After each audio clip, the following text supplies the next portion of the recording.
Hello guys, as usual, this is IP Tech. Ndagushimira wowe wakoze subscribe, na utarakora subscribe, nagushishikariza gukora subscribe kuko IP Tech niyo channel y'abanyarwanda kandi itanga amakuru yizewe. So Vestine rero tutagiye kure yaciye amarenga yo gutandukana n'umugabo we. Ibi ngibi abantu bakunda gukoresha Instagram mushobora kuba mwabibonye.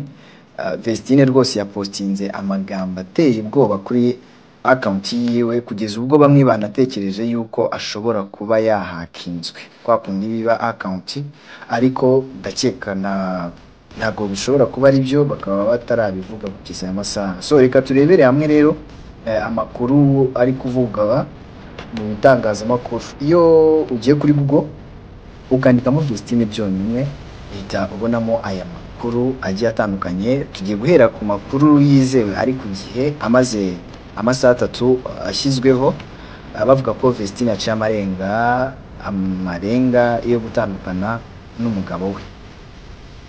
Umuririmbyi w'indirimbo zo kuramya no guhimbaza Imana Ishimwe Vestine, uzwi nka Vestine nyine, abinyujije ku mbuga nkoranyambaga ze ari kwicuza impamvu cyane yo kuba yarabanye n'umugabo we.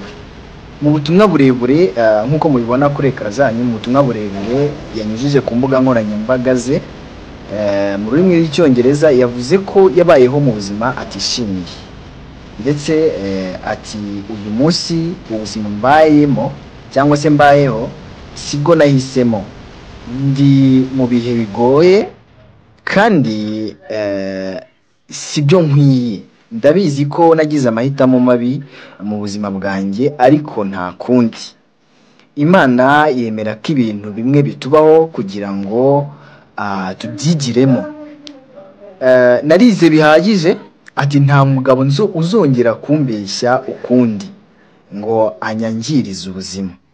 Uyu mugore we mbese agerageza kwicuza cyane kuko yavuze ko niyongera guhitamo undi mugabo bazabana azaba amuzi neza. Ati ubutaha ninjya guhitamo uwo tuzabana, ati nzaba nzi uwo ari we, ndetse nzaba nzi neza umuryango we na buri kimwe.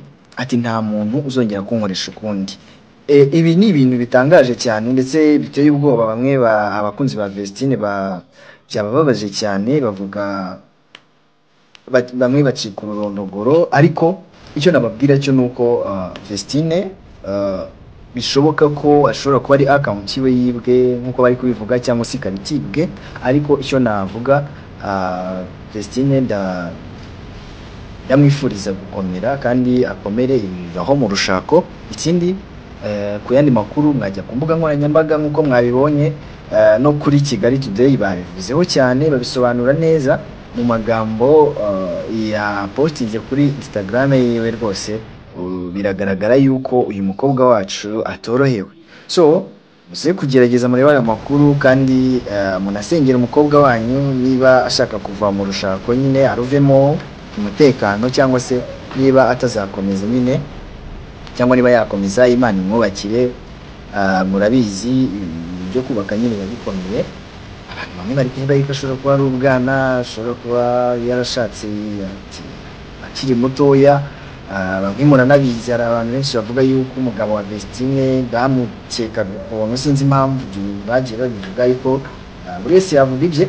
Ariko ibyo mbabwiye nibyo yapostinze kuri Instagram yiwe, nubwo bitaramenyekana yuko ishobora kuba yibwe cyangwa se itibwe. Abakoze subscribe ndabashimira cyane. Nawe utarakora subscribe, ndagusaba ko wakora subscribe, like, share na comment, ugasangiza iyi nkuru bagenzi bawe kugira ngo bayimenye. Murakoze cyane.